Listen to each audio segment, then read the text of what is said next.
12,20,000 करोड़ का इंफ्रास्ट्रक्चर का जो फंड तैयार किया गया है, इसके लिए घोषणा की गई है।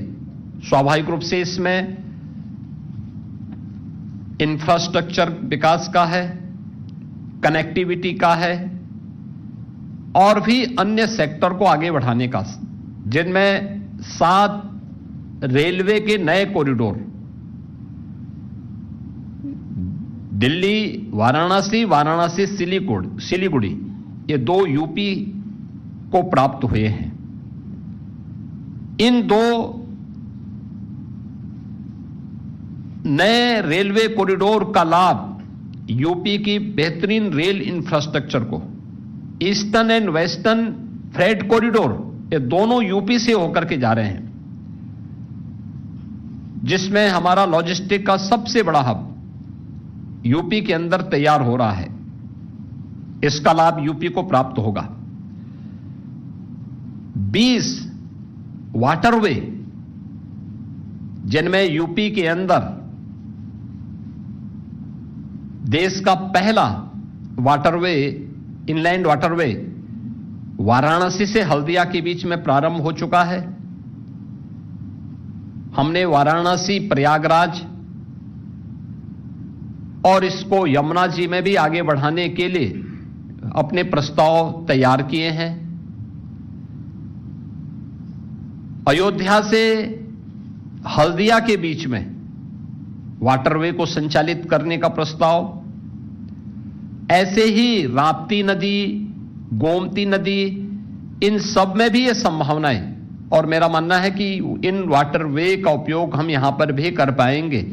एक इस फील्ड में भी हमें एक नया वो मिला है। दूसरा, कार्गो मूवमेंट के लिए इससे हमें बढ़ावा तो प्राप्त होगा ही, लेकिन शिप रिपेयर इकोसिस्टम को तैयार करने के लिए वाराणसी और पटना में 2 विकसित होंगे, तो वाराणसी का लाभ यूपी के इस वाटरवे, इनलैंड वाटरवे की सुविधा को और इस मूवमेंट को आगे बढ़ाने में लागत, जो कार्गो का और ट्रांसपोर्टेशन का जो लागत है, उसको कम करने में इसके माध्यम से काफी हद तक मदद मिलेगी। इसके साथ ही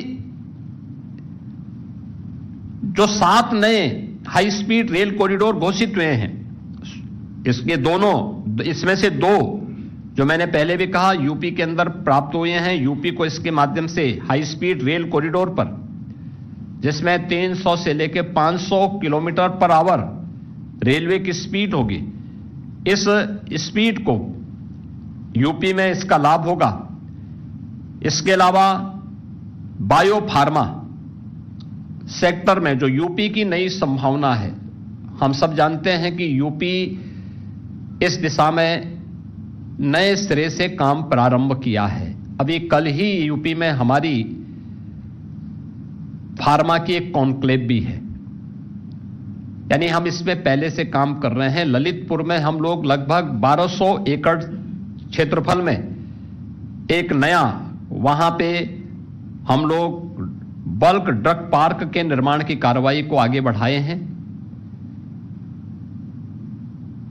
गौतम बुद्ध नगर के यमुना अथॉरिटी में हम लोगों ने मेडिकल डिवाइस पार्क की कार्रवाई हमारे काफी एडवांस स्टेज में है, हम उसको आगे बढ़ा चुके हैं। इस पर हमारी कार्रवाई तेजी के साथ आगे बढ़ चुकी है। लेकिन 10,000 करोड़ का जो बायो फार्मा के लिए धनराशि की व्यवस्था की गई है, ये ग्लोबल बायोफार्मा हब बनाने की दिशा में भारत को तो मदद करेगा ही। यूपी जैसे राज्य जिनके पास पूरा होमवर्क है और जिसने इस पर तेजी के साथ अपनी कार्रवाई को आगे बढ़ाया है, और कल ही हमारा यहां पे फार्मा कॉन्क्लेव भी है, जिसमें देश भर से इस फील्ड के स्टेक होल्डर लखनऊ में उपस्थित हो रहे हैं। यह हमें एक नई सुविधा आगे बढ़ाने के लिए मदद करेगा।